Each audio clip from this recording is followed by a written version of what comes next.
Welcome, Swagatham, and welcome to a video which is very special in its content as far as I am concerned. Now, the content of this video is not mine. We owe it to one Mr. P.N. Murthy, who gives an account of what happened in his own home. And it is something too beautiful to be missed, and we are all grateful to Mr. Murthy for letting us have a peek into the beauty of his domestic life. And I share this episode, which is circulating in the social media, with the request that young parents who are listening to me would please show this to your children so that it has a beneficial impact, influence on them. And parents must take particular care these days to let their children have the right kind of influence upon them because, as Wordsworth wrote a long time ago in one of his poems, the world is too much with us. Our children are growing up with an avalanche of worldly impressions, not all of them desirable. In fact, a majority of them quite subhuman. In such a context, it is an important aspect of parental responsibility to ensure that these positive and life affirming notes are incorporated into the symphony of their formation. And of course, there is a great deal more material of this kind available in the net, and parents would do well to look for them and share them with their children. So, without any further introduction, let me read the words of Mr. P.N. Murthy, and I'll have a few comments after I have read the text. My wife called, and this is what his wife said: "How long will you be with that newspaper? Will you come here and make your darling daughter eat her food?" I tossed the paper away and rushed to the scene. My only daughter, Sindhu, looked frightened. Tears were welling up in her eyes. In front of her was a bowl filled to its brim with curd rice. Sindhu is a nice child, quiet and intelligent for her age. I picked up the bowl. "Sindhu, darling, why don't you take a few mouthfuls of this curd rice?" "Just for Dad's sake, dear." Sindhu softened a bit and wiped her tears with the back of her hands. "Okay, Dad, I will eat. Not just a few mouthfuls, but the whole lot of this." "But you should." Then Sindhu hesitated. "Dad, if I eat this entire curd rice, will you give me whatever I ask for?" "Promise." I covered the pink soft hand extended by my daughter with mine and clinched the deal. Now I became a bit anxious. "Sindhu, dear, you shouldn't insist on getting a computer or any such expensive items. Dad does not have that kind of money right now, okay?" "No, Dad, I do not want anything expensive." Slowly and painfully, she finished eating the whole quantity of curd rice. I was silently angry with my wife and my mother for forcing my child to eat something that she detested. After the ordeal was through, Sindhu came to me with her eyes wide with expectation. All our attention was on her. "Dad, I want to have my head shaved off this Sunday," was her demand. Actually, it should be, "I want to have my head shaved." Or it should be, "I want the hair on my head shaved off." You don't shave off your head, you only shave off the hair. That's okay. Atrocious, sounded my wife. A girl, a child, having her head shaved? Impossible. "Never in our family," my mother rasped. "She has been watching too much of television." That's the grandmother's explanation of this strange request or demand by the granddaughter. Um, she has been watching too much of television. Our culture is getting totally spoilt with these TV programs. "Sindhu, darling, why don't you ask for something else? We will be sad seeing you with a clean shaven head." "Please, Sindhu, why don't you try to understand our feelings? I tried to plead with her. Dad, you saw how difficult it was for me to eat that curd rice? Sindhu was in tears. And you promised to grant me whatever I asked for. Now you are going back on your words.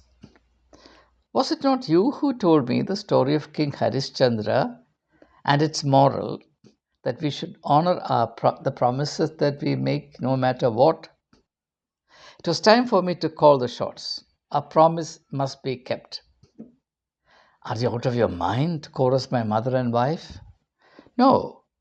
If we go back on our promises, she will never learn to honor her own. Sindhu, your wish will be fulfilled.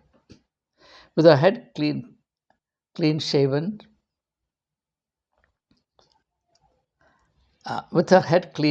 Sindhu had a round face and her eyes looked big and beautiful. On Monday morning, I dropped her at her school. It was a sight to watch my hairless Sindhu walking toward her classroom. She turned round and waved. I waved back with a smile. Just then, now comes the heart-touching part. Just then a boy alighted from a car and shouted, Sindhuja, please wait for me. What struck me was the hairless head of that boy. Maybe that's ain't stuff, I thought. Lady got out of the car and came to me.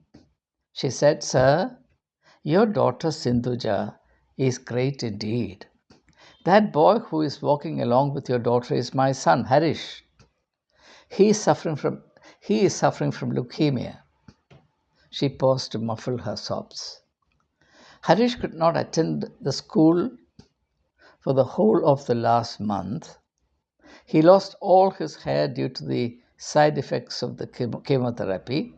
He refused to come back to school, fearing the unintentional but cruel teasing of the schoolmates. Sindhuja visited him last week and promised him that she will take care of the teasing issue. But I never imagined she would sacrifice her lovely hair for the sake of my son. Sir, you and your wife are blessed to have such a noble soul as your daughter. I stood transfixed with tears. My little angel, you are teaching me how selfless real love is. Now, that's the story. Now, when I read this, I got it via WhatsApp. I was reminded of the words of Jesus to begin with, where Jesus said, You must turn back and become like children. I dare say that love of this kind, pure, sincere, unalloyed, is very hard to come by in the adult world, particularly these days. There is something so poetic, so beautiful, so godly, so otherworldly in the whole outlook and sentiment of Sindhuja. God bless her. The second thing that came to my mind was a statement somewhat extended by a Jewish philosopher called Martin Buber. I have made references to Martin Buber in one or two of my earlier videos. And from my memory, let me recollect what Martin Buber said. He said the French Revolution has given us three great ideals: liberty, equality, fraternity. Of the three, liberty traveled westwards and made Western Europe and North America its home and degenerated into debauchery.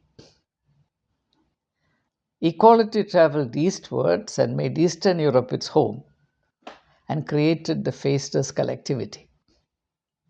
But there were no takers for fraternity. Fraternity is the authentic spiritual element. That's as far as I can recollect from an essay by Martin Buber I read a long time ago. Now, what this little girl, Sindhuja, was trying to do was to affirm her sense of kinship with a fellow student who has been all of a sudden struck by a serious illness which caused him to lose his hair and therefore put him in a rather awkward situation wherein he could become the butt of ridicule of his classmates. Think of the sense of awkwardness the boy feels. On return to his classroom after his chemotherapy, he alone looking bald in the head. Now, suppose there is one person more in the class who voluntarily shares that plight as an act of identification or identifying herself with him. Then it transforms the situation, which otherwise would have been very awkward for the boy, into something very, very affirmative. This is the power of kinship, the power of the human ability to identify oneself with the unfortunate predicament of another. And this kinship is the seed of compassion. There'll be no compassion but for the sense of kinship that we feel about members of the human family as a whole. And we need to be particularly mindful of this because all over the world, including our own country, attempts are being made to corrupt and destroy the sense of kinship using all kinds of weapons, ideological, religious, and otherwise, to drive wedges between people and people groups, to fragment the Indian family, as it were, into several mutually alienated enclaves of people between whom there should be no concourse, no sense of identity or kinship. Now, this sets up the stage for unleashing violence as and when it seems politically rewarding. And this is extremely unfortunate. The way this little girl has shown, the way of affirming kinship, the idea that ultimately we are all one, irrespective of the various accidents of life. One boy may have leukemia, another boy may be born deformed, a third may be coming from extremely unfortunate socioeconomic backgrounds. Another child may be coming from a bereaved family, maybe an orphan, so on and so forth. In spite of the differences in circumstances which are largely accidental, the ultimate reality is a reality of human kinship, which, according to Martin Buber, is the authentic spiritual element. The supreme irony in India and in other parts of the world, particularly in North America, is that this sense of kinship is being corrupted and destroyed by those very people who sponsor religion.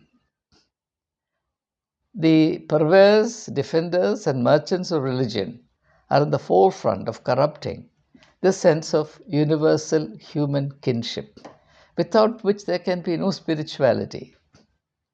In fact, the very purpose of religion, if it is religion at all, is to nourish and kindle and strengthen in us the sense of universal kinship, the idea that in spite of superficial differences, we all belong ultimately together in the wider human family. And in the Indian context, from Hindu philosophy, this is articulated as Vasudhaiva Kutumbakam, the whole of the created order as one family. And yet, those who appoint themselves to be the custodians, defenders, and propagators of this great faith revel in corrupting the sense of kinship and spreading the poison of otherness, of rejection, of alienation. Such people do well to return to the world of children, to learn from them this most basic and most authentic spiritual element, which is the element of universal human kinship. So let's be grateful to Sindhuja, the little girl, who through an act of personal sacrifice. It's far more difficult for a girl to lose her hair completely than it is for a boy. And yet she, in order to mitigate the sense of awkwardness that her classmate would otherwise have felt, sacrifices her hair, her presumed good looks, in order to bring some relief into the life of this boy. Surely that girl, that daughter, would have looked 1,000 times more beautiful in the eyes of her father who seems to have a heart for what is humane and what is beautiful about being human. So we are very grateful to have this domestic episode narrated and made public for our instruction and edification. And I would request parents, especially parents who have children in the younger age group, to read this story to their children, to discuss this and similar stories with them. One of the things that I did when my children was growing up was to read with them Aesop's fables, because each fable has a moral, insight in it. And I'm sure that has had a very beneficial effect. In those days, we did not have facilities of this kind. Access to material was rather limited. Parents today are far more advantageous or far more blessed. They have unlimited resources available to them, but I wonder how many parents actually care to make use of them adequately and properly. Maybe we should.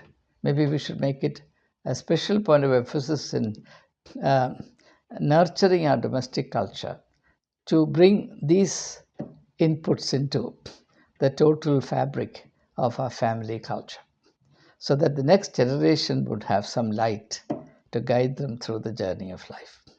So I could not hold back the story from you when I read it, and I'm very grateful to a friend of mine who shared this story with me via WhatsApp, making it possible for me now to share it with all of you who would care to view this video. Thank you, and see you soon.